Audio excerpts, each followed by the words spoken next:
I just got finished with my trainer and shit, trying to get unfat out this motherfucker. Yo, shout out to you, like actually having a trainer and everything like that. To be completely honest, during this quarantine, everything's just so different. It's like, do you work out? Do you not? There's no gym open. Nah, there ain't no gym open, man. I got three trainers. I got a couple of like private chefs that I use to help me with my diet and everything, because that's the biggest part right there. I never had a problem with working out, but just the diet part of it. You know what I'm saying? I eat a pig's ass if they cook it right. I'm that guy. I'm from the country. So I like to eat. Yes, yes. Well, we're definitely going to get into that because you've been doing a lot of things involving pizza. Before we even get there, I do want to know if you learned anything new about yourself during this quarantine. Hey, I learned before just 2020 period. Uh, Mm. I learned how funny I was this year. I did because I got my biggest break ever. I got a opportunity to go on tour with Martin Lawrence. Um, Yes, yeah, congrats. that happened to me this year and whatnot. And I remember growing up watching Def Comedy Jam. Yeah, when I was 10 years old, I was watching Def Comedy Jam and whatnot, and I remember Martin had left because he went to go do the Martin show. Yes. And when he left, I was heartbroken because I was like, "Oh shit, he ain't gonna never get a chance to put me on stage." And then 27 years later, it happened for me. It, What? yeah, yeah. So that's what I learned in 2020, and then with this whole pandemic thing, getting into the pizza business, I ain't know that my reach was that far and whatnot, that I could make something like this happen. But I had been doing this with different brands over the years, the whole time. But this time, it really paid off, like financially. So, Mm. and that's what I learned my worth this year at the same time too. Let me see what else. It was something I wanted to add on to that shit. Oh yeah, because I got a new spot. I got a new place and everything. This is the dopest fucking house I've ever had in my life. Yes, congrats. I'm You're really, in New York? oh, that's what it was. That's what I want to tell you. Made High Times magazine. Now a lot of people don't know this, but I don't smoke. Yeah, but I always wanted to be in High Times magazine. Yeah, High Times magazine. Yeah, yeah, yeah. That shit was crazy. That was nuts. And they about to do another little special on me and whatnot. In about a week or so, they're gonna do a whole write up just about Jack Thriller, and I'm super excited about that. Yes, congratulations. I'm super excited that you are winning in 2020. These are all amazing, amazing things that, like, even if it was a regular year, it would be crazy. But the fact that you're doing it during quarantine and a pandemic, Yeah, yeah, it's nuts. But like I always tell people, man, when you're going through hell, keep on going until you get out of there. You know what I'm saying? It ain't never over. If you ever wake up again, I'm pretty sure I know for a fact it's people out there that wish they had what you call problems. You know, that's in jail or on their deathbed right now. They would love to have your little pussy ass problem. that's a fact, yo. That's so true. When you put things into perspective, it definitely shifts your mind. Hmm. It's so cool because I saw a Stone Pizza. You had did an interview about a year ago. So how did you get involved with them so heavy? Man, yo, check it out. That's so dope. I know Chris Barrett for like 8 years. As a matter of fact, I met him the same time I met Prodigy from Mark My Beat. When Prodigy got out of jail, Prodigy had came over to This Is 50, first stop, first interview, and I interviewed him. And Chris was with him. At the time, he had a company called Send a Package. Package is uh, a company that helps people that have people incarcerated send products and goods and services to them in a more efficient way. Because there's a lot of things that you can't send to prisoners. Yeah, so yeah, my man Chris, he was just trying to send his brother packages in prison easier and whatnot, and he started this company called Send a Package, and me and him had been friends ever since.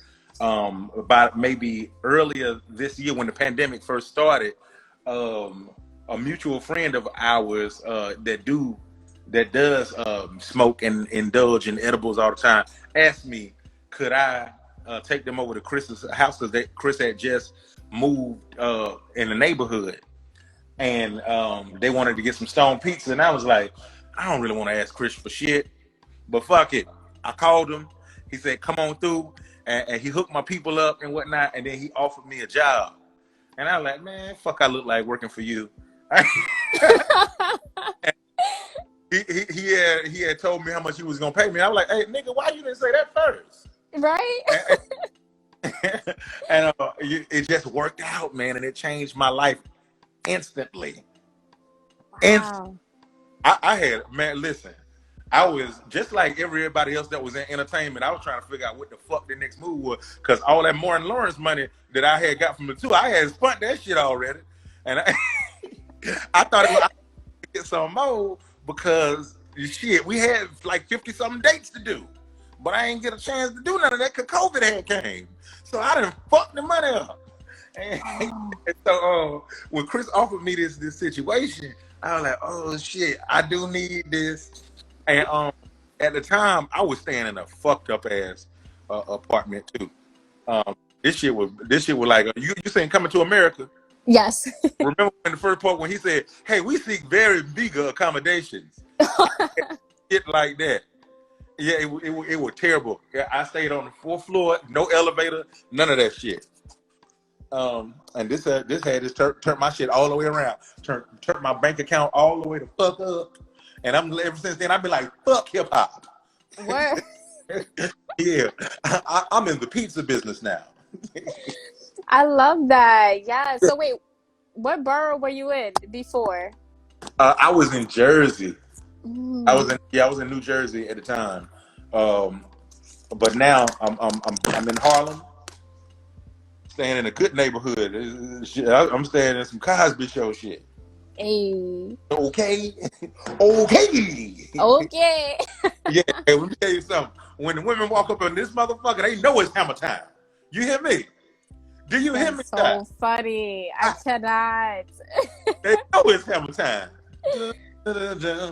They know what's up. What? I don't do much talking. And if they don't know, I'll be like, you should leave. Well, at least you're not getting caught. At least you honest. You tell them right away. Oh, it is what it is. I don't play that. No.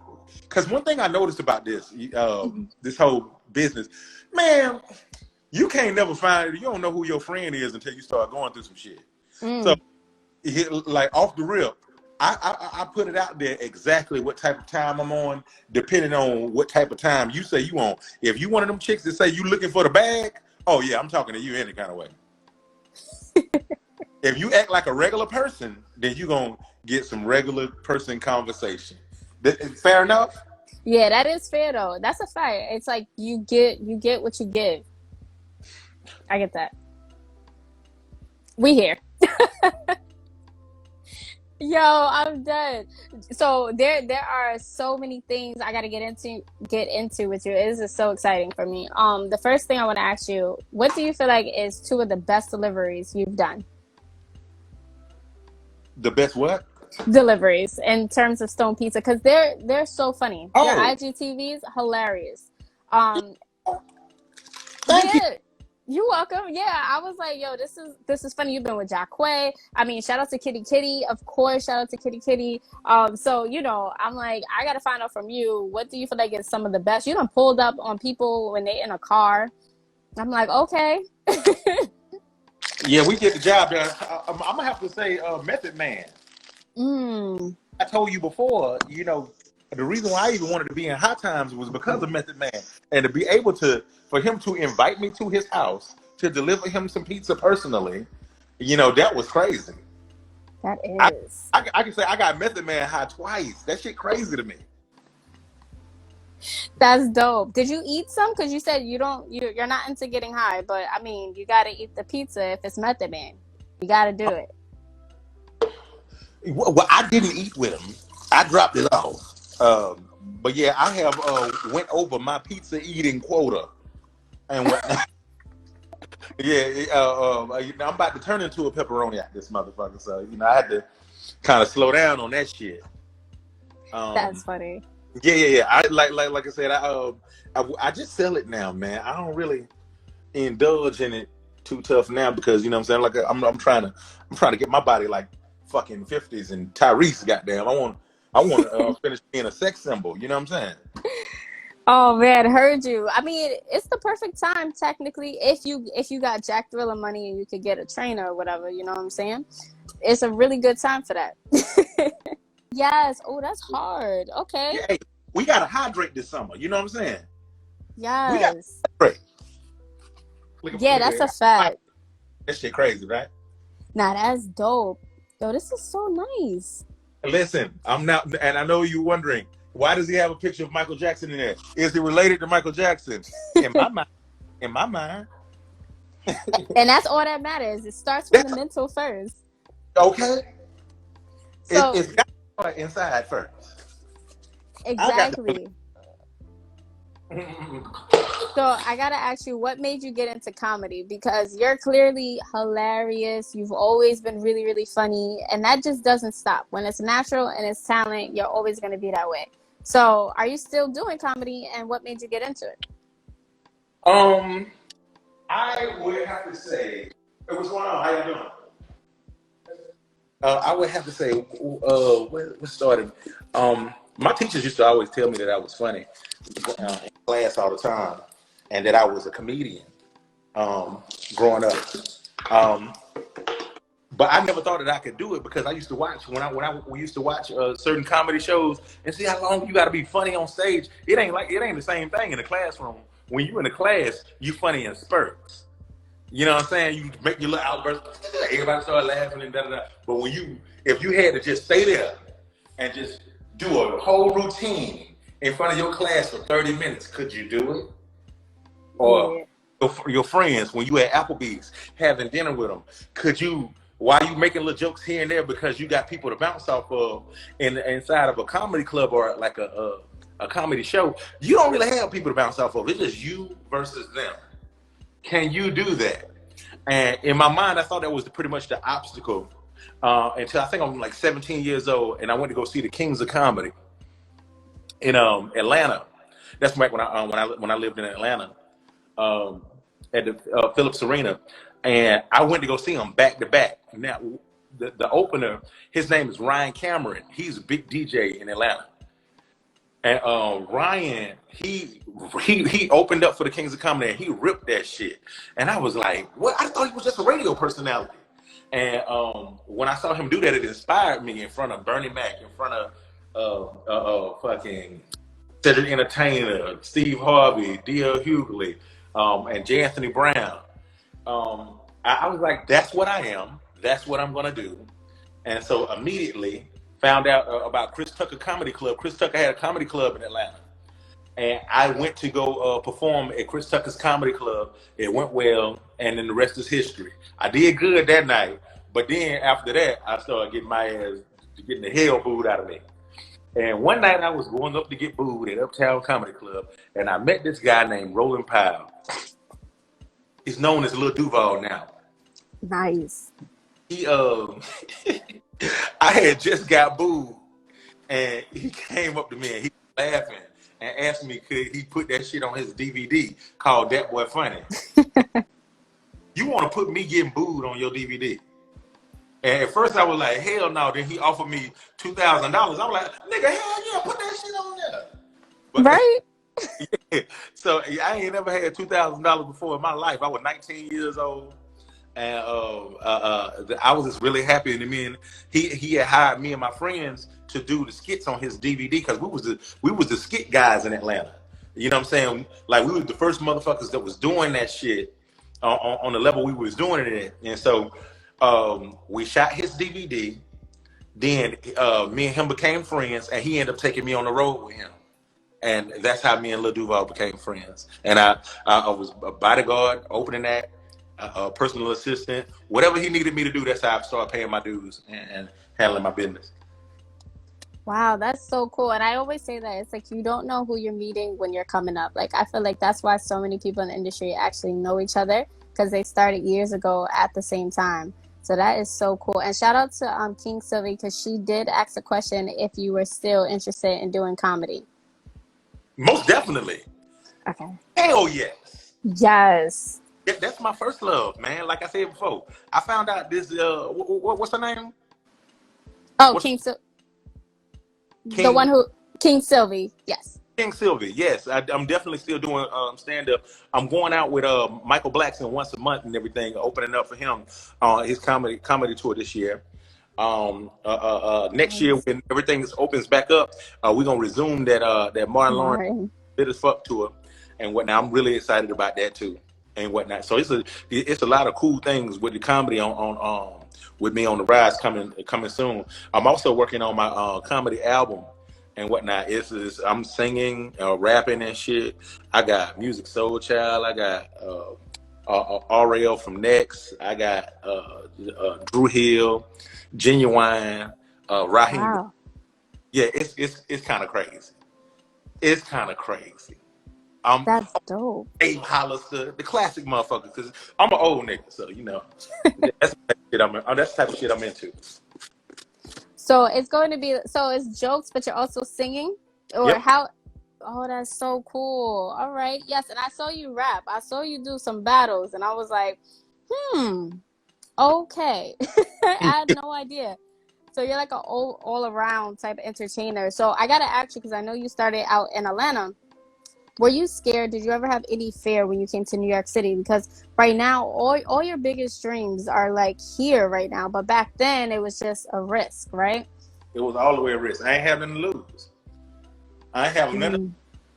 I did everything that I could do. I did everything that I could do in Atlanta and shit, and it was just time to take it to another level.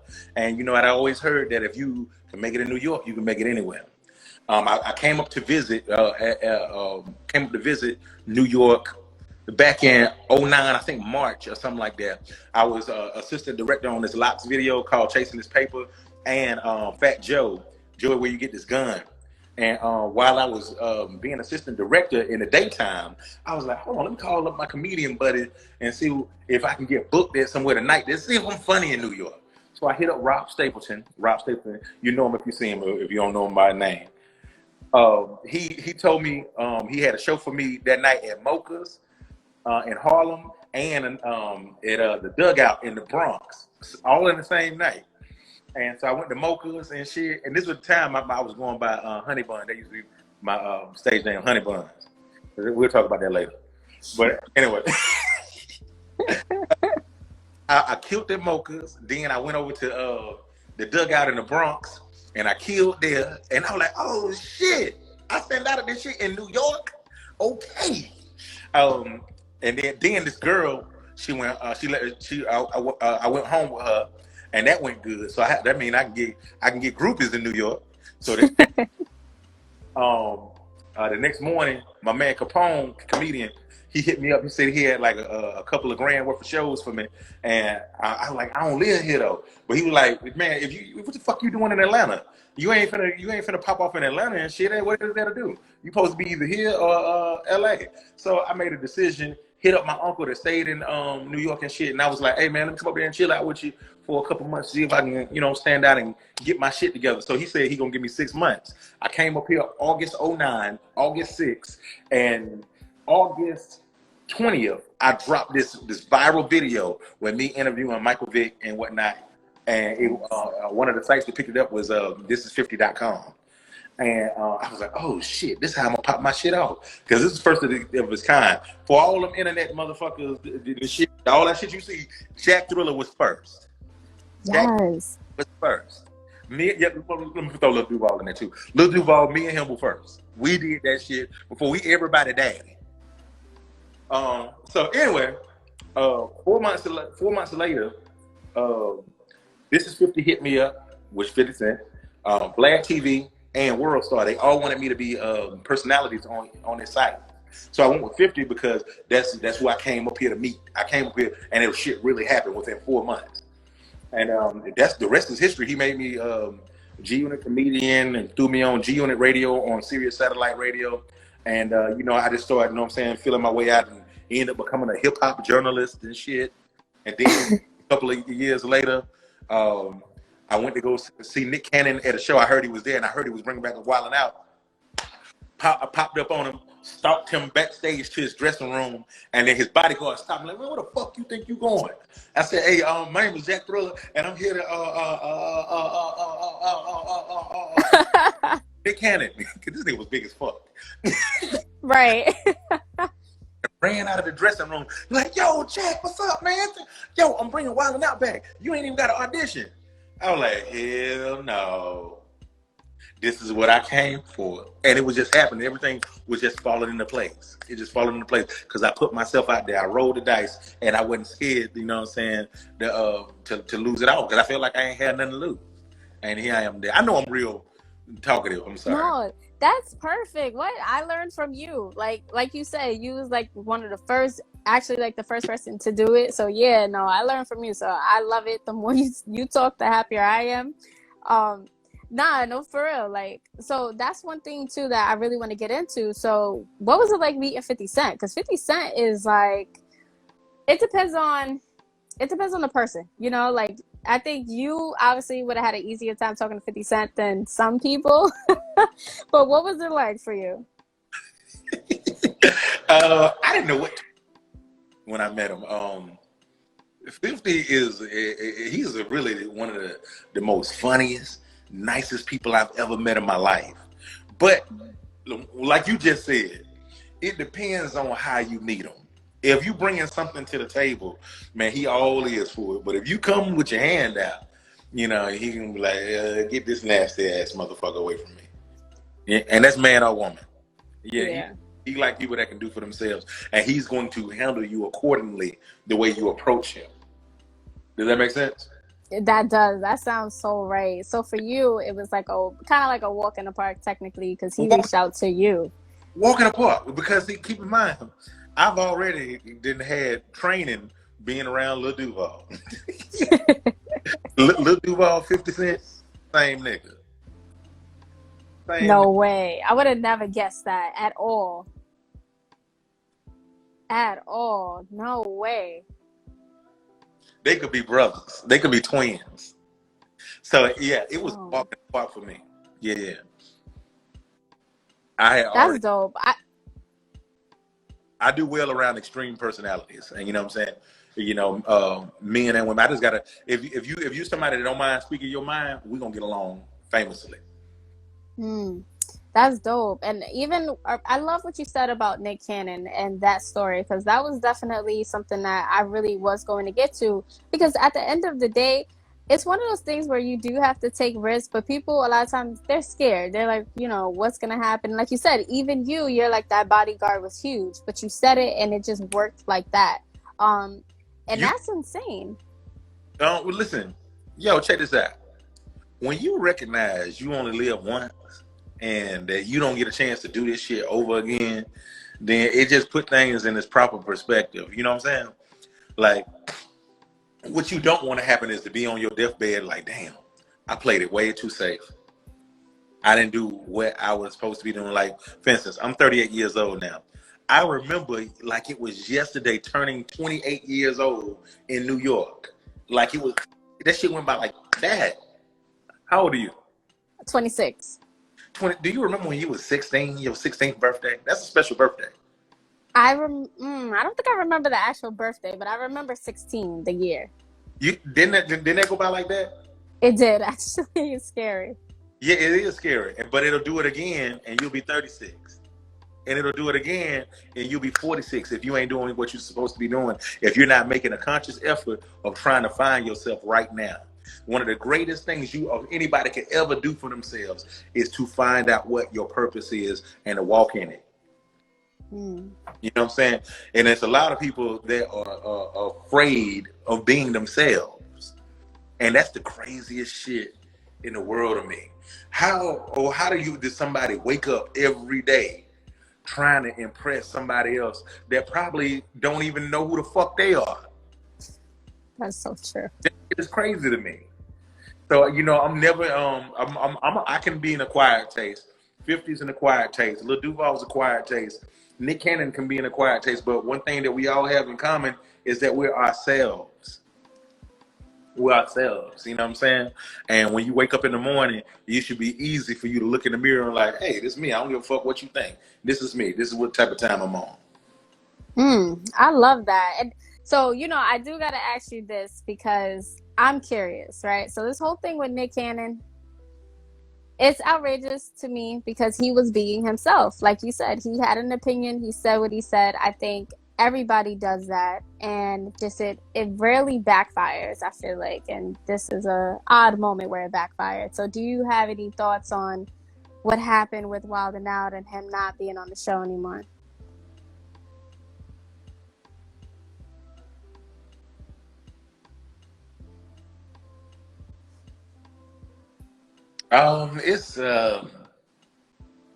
It's very unfortunate.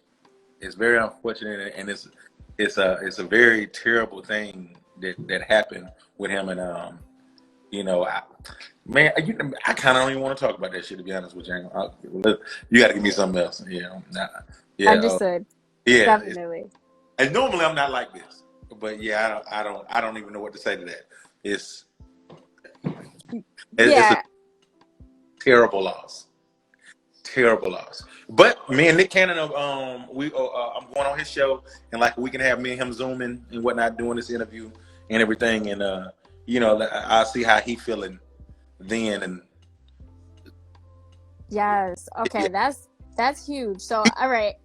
and like it's very disappointing to see what happened with him. That's terrible, and I hope that don't happen to nobody else. And yeah, it's terrible. Right, I agree. And to be honest, I think right now, looking at the amount of talent, because like you said, us being in quarantine and pandemic, there's so many amazing things happening out here. I think it just shows everybody's potential, and just even off of the Cannon, but just everyone in general. Now people are really looking at themselves differently, and you can see who loves what they love to do. Because some people just stopped, and some people just went harder. So I wanted to ask you, over your career, how do you manage the ups and downs that you go through? What keeps you grounded and motivated? That was a good question. I think I just answered this shit the day before yesterday. I was at this meeting a couple of days ago, and it was a girl at the meeting, and she had asked me that same thing, and had asked me had I ever contemplated suicide, right? And I was like, no. And I'd have been through some rough shit, but killing myself was never an option. Giving up was never an option. Once again, like I told you earlier, it's people that are in far worse situations that wish they had your problems. Um, Another thing, my ego, my ego wouldn't let me kill myself. Man, like I said, I feel like I'm fucking Denzel Washington. Hey, You know what I'm saying? I feel like fucking The Rock. you know, that's what my confidence is. And I wouldn't give my haters or people that want me to fail the satisfaction of yes. killing myself or letting someone kill me. Mhm. And when I say letting somebody kill me, meaning if I can help it and you don't like me, I'm walking away. I'm not gonna give just because you having a fucked up time today or yesterday, it let you put your shit on me to put me in a position for you to trick me off of the streets, man. I love myself enough to leave you alone and let you be to yourself because apparently right now you got some things to work on about you. I'm just really excited about life, and I know exactly where I'm going to. Yeah, um, like I was saying, you gotta take responsibility for your shit. And like if you've never made it, if you never make it, you can't look for nobody to point fingers at and whatnot. And like, yeah, the reason why I ain't shit is because of them. You just got to find that accountability and put on tighten up your boots and shit. Get out there and make it happen. Work until it works, man. And that's where I'm at with it. I got a lot of goals and I got a lot of dreams and stuff, and that's what keeps me going. And the people that believe in me, and my mom, people that love me, that's what motivates me. Yes, I love that. So speaking of that, family is very important, and it's good to have like a strong backbone. But when you're doing the interviews, it's like you and you're by yourself. Oh yes, wait, what were you gonna say? Because I saw that. Yeah. Yeah, I was saying family is very important, and having a strong backbone is so important, especially when you're in this industry. But for you, when you're doing the interviews, you're by yourself. What was it like when you did your first interview with your first celebrity? And do you Um, remember who it was? I don't remember who it was. Man, if I was just to guess, I really think it probably was Nipsey Hussle. Really? No Yeah, way. yeah. I think it was him, and we did it at a bowling alley. I really believe that was the first time, and yeah, I had heard of him and whatnot. I wasn't really privy to his music. This was back in 2010. I wasn't really. I knew who he was, but you know what I'm saying. I didn't know much about him, and we just became friends from there. And nah, I never was nervous about it because it's kind of like being on stage doing stand up. You know what I'm saying? So Yeah. it was I was in my element. I like to talk and I like to talk to people, and I'm not afraid of anything. Being nervous, that shit motivates me. I love that. That's so dope. And I mean, you've done so many huge interviews, and I didn't even realize Nipsey was like possibly the first one. That is so cool. And especially you having the opportunity to meet this many people. Do you have three interviews that really stand out to you? Yeah, Mike Tyson. Um, um,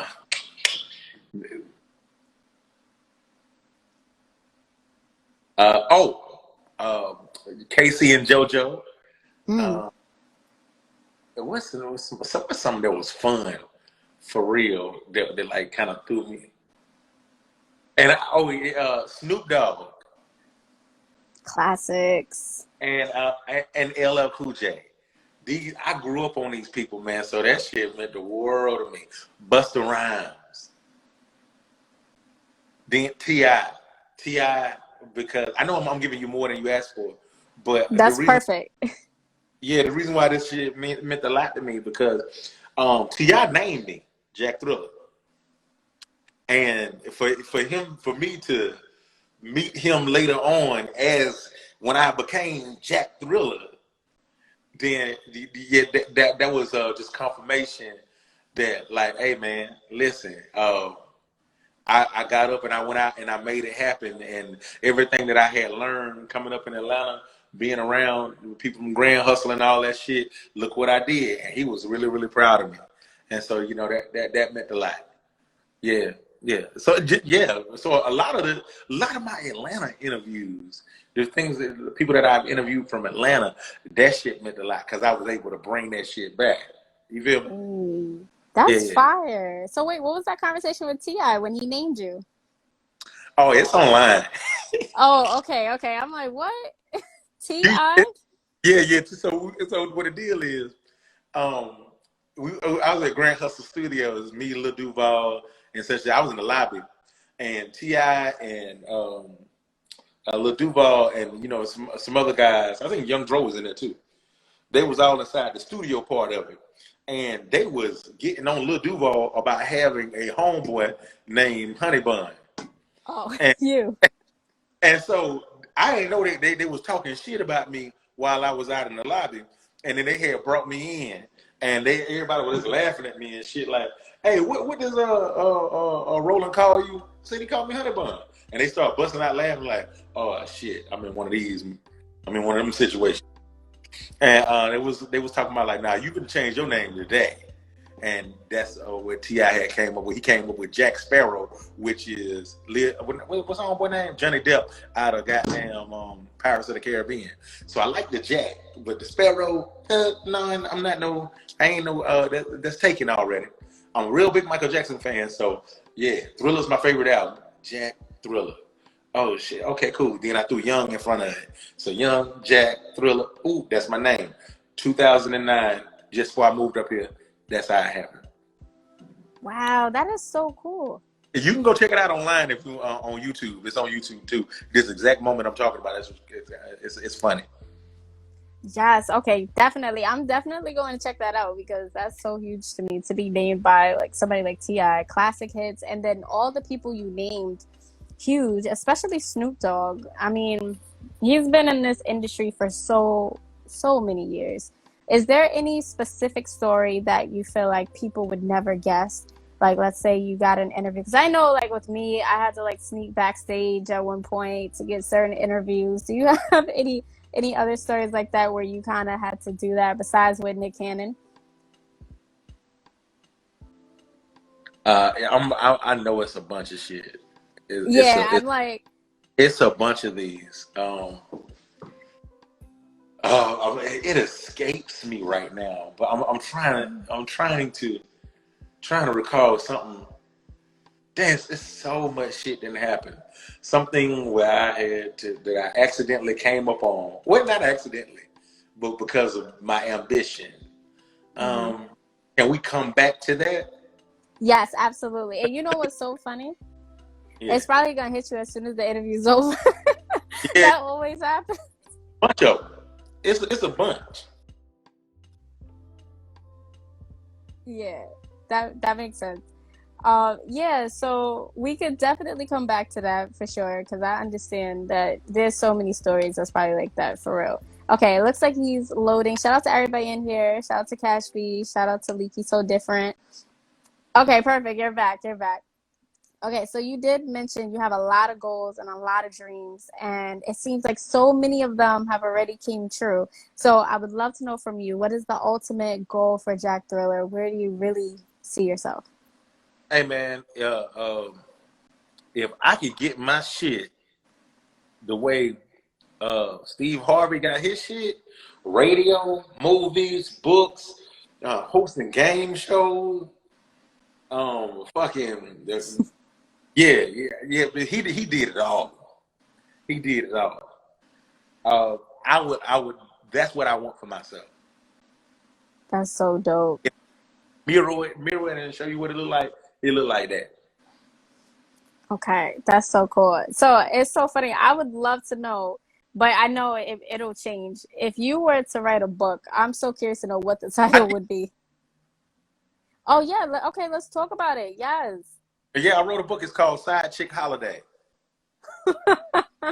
Okay. What was the inspiration? Because I always wanted to know what do side chicks do on the holidays. You know what I'm saying? Because they don't really have nobody to be with on the exact day.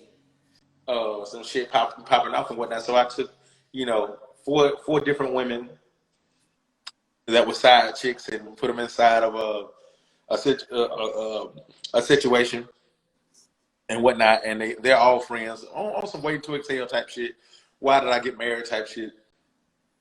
And they're all dating married men or um somebody that has a girlfriend and shit, and you just see how their quest to become main chicks uh, um, is difficult for them because they want something that belongs to someone else.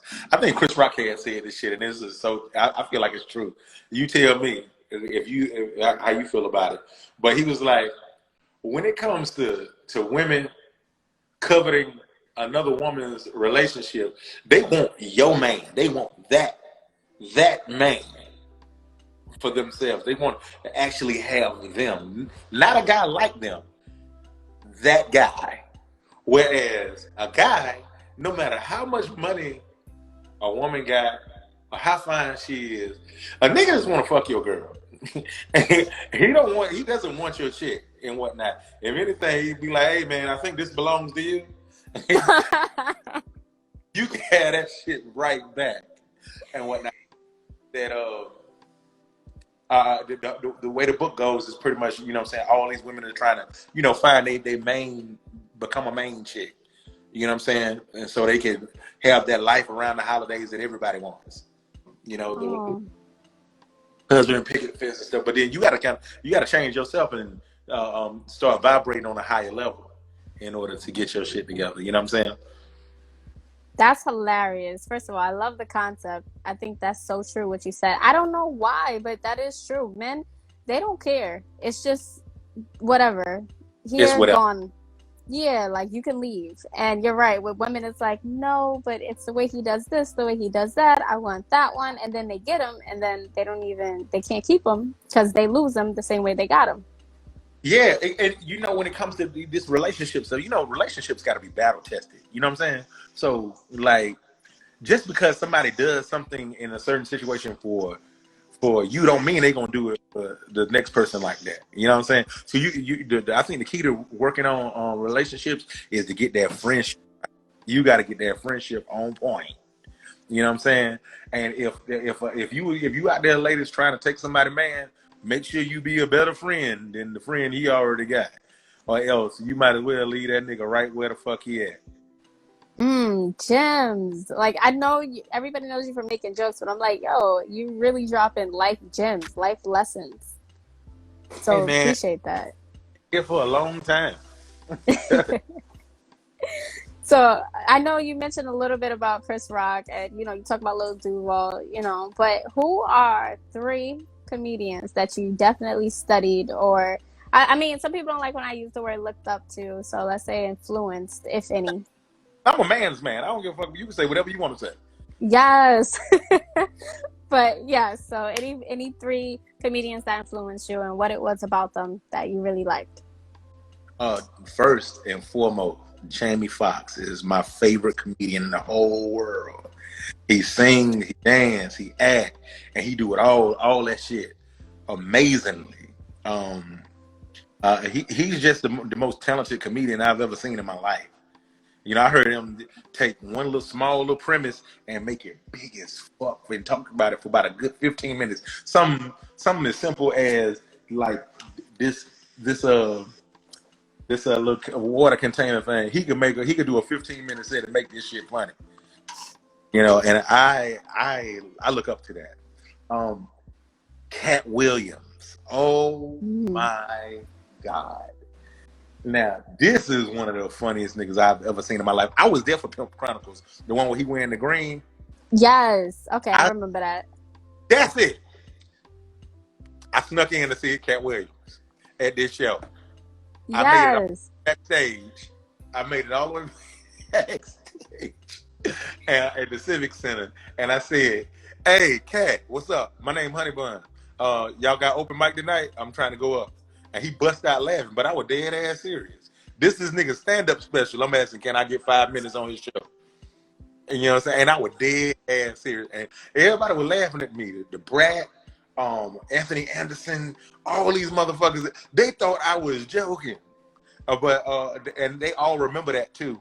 And this happened, I don't know, I want to say it was back in '07 or '06 or some shit like that and whatnot. But I was there to witness that stand-up special being done and whatnot. And it was magical. It was magical. And once again, they knew me as Honey Bun back then. But now that I'm Jack Thriller, they're like, man, yo, you've been doing this shit for a long time. People don't really know where you came from and what it took. Like, yeah, I've been sneaking in the places trying to learn and observe and, just figure things out and find my own way. You know what I'm saying? I never waited for nobody to put me on or ask nobody to put me on. And I hate when people ask me that shit, or ask me to follow them or some bullshit like that in my DM. I be blocking folks like that. Man, motherfucker, make people want to follow you. Make people want to fuck with you. You know what I'm saying? Get out there and do what the fuck you got to do and stop waiting on somebody to put you on. Put yourself on. Yes, I love that. That is so true, especially because you get it all the time. That's the thing. A lot of people don't realize what it's like to be on the other end and that you hear it all day, every day. And if that's the case, you'll be following everybody on Instagram. Because I know Yeah. you get it. Yeah. And then it be people that ain't got shit going on, want you to goddamn go on their page and shit and follow them. And it's nothing inspired. I be following people that inspire me. If you see me following a whole bunch of hoes and stuff, that's because I want to see the you get it. So funny people and hoes. I follow funny people, hoes, and people that inspire me that I like what they like whatever they do as far as their craft go. Yes.